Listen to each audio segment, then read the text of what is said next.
Aqui na carta aos Romanos, capítulo 8, o nosso estudo hoje sobre criança, ele é pequeno. Penso eu assim, né? Então, eu quero encabeçar bem com esse estudo mais bíblico, né? Aos Romanos capítulo 8, verso 15, para não ler muito. Porque não recebestes o espírito de escravidão, porque filho nunca seria escravo, né? Para outra vez estardes em temor, mas recebestes o espírito de adoção de filhos, pelo qual clamamos, Abba, Pai. Abba, Pai. O Abba quer dizer pai. Pai, pai.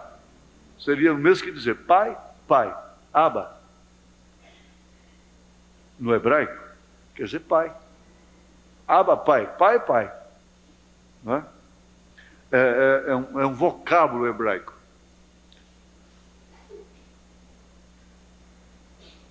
Caldaico, né? Como eles dizem. Significa pai ou meu pai. É usado junto com pai. Ele não pode ser isolado. Então ele não pode dizer, se você dissesse lá, Abba, somente, Abba, pai. Para exprimir invocação filial a Deus. Entende? Para exprimir invocação filial a Deus, conforme Marcos 14, 36, Gálatas 4, 6. Foi proibido aos servos. Servo não podia usar esse termo. Era privativa dos filhos. Abba, pai. São Marcos 14, 36. Vamos ver o que é.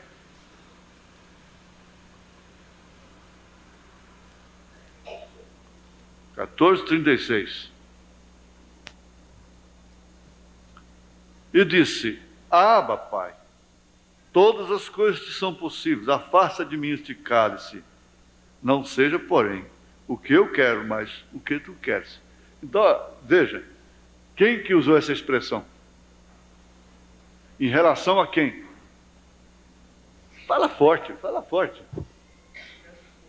Quem usou essa expressão? Foi Jesus Cristo. Em relação a quem? Ele estava se dirigindo a quem? A Deus, ao Pai. Então, Abba, Pai.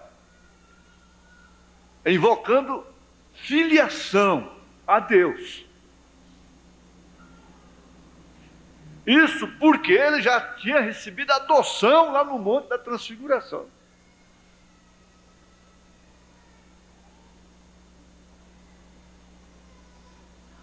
Vocês que são filhos, não é? Parece que o termo, todos nós somos filhos, mas vocês que ainda estão sob a tutela de seus pais, devem pensar nisso de uma maneira mais séria. Mesmo se os pais não correspondem, mas existe o limite. O limite. Mesmo com um pai que não corresponde, uma mãe que não corresponde, mas existe um limite. Esse limite permanece lá, mesmo se ele não respeita aquele limite, ela não respeita, mas você deve respeitar. Se isso funcionasse assim, entre mulher e marido, filhos e pais, a coisa estaria completamente diferente hoje. Agora, nós estamos estudando e ouvindo coisas que parece que são impraticáveis, são impossíveis, porque nós estamos no Getsemane. Nós estamos tomando o cálice. Parece que nós estamos abandonados até. Deus meu, por que me abandonaste? O corpo de Cristo passa pela mesma experiência. Não seria a fase de Abraão, quando estava só secando a cada dia que passava, com Sara? Exatamente isso. Mas ele tinha consciência de que era filho, porque Jesus agiu como tal. Desde criança, aos 12 anos de idade, ele disse: importa antes tratar dos negócios de meu pai. Veja como é que foi. Então ele tinha consciência de filiação, porque ele é filho porque nasceu de mulher. E nesse ofício ele foi obediente até a morte, e morte de cruz. Ele falou como filho, orou como filho, agiu como filho, morreu como filho, ressuscitou como filho. É isso que tem que ser posto, estabelecido. Isso quer dizer, não, casar, meus irmãos, não é simplesmente acasalar, não. Casar é formar. Olha, primeiro Deus, segundo a sua mulher. Primeiro Deus, bem entendido. Você não põe Deus em primeiro lugar se você não pôr a sua mulher em segundo. Se você já deixar a sua mulher por causa das coisas de Deus, você já está morrendo. Você já está mentindo, você está dizendo que não pôs as coisas de Deus em primeiro lugar. Terceiro que é você. Mesma coisa acontece com a mulher. Se isso funciona de uma maneira sincronizada, então é o casamento do qual virão filhos de verdade.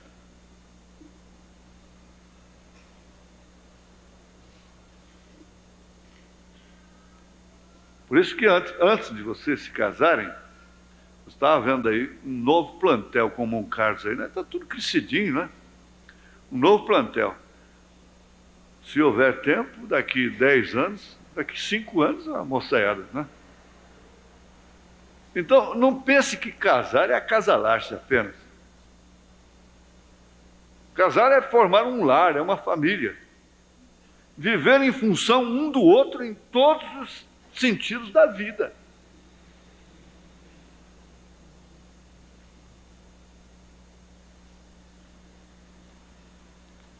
Então, esse Abba Pai é profundo. Eu gosto muito desse assunto, eu gosto muito dele aqui.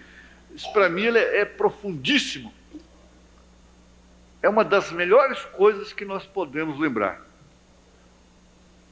Eu nunca correspondi com Deus. Eu nunca correspondi com minha mãe, conforme Jesus correspondeu com o Pai. O mesmo Espírito testifica, verso 16, o mesmo Espírito testifica com o nosso Espírito que somos filhos de Deus.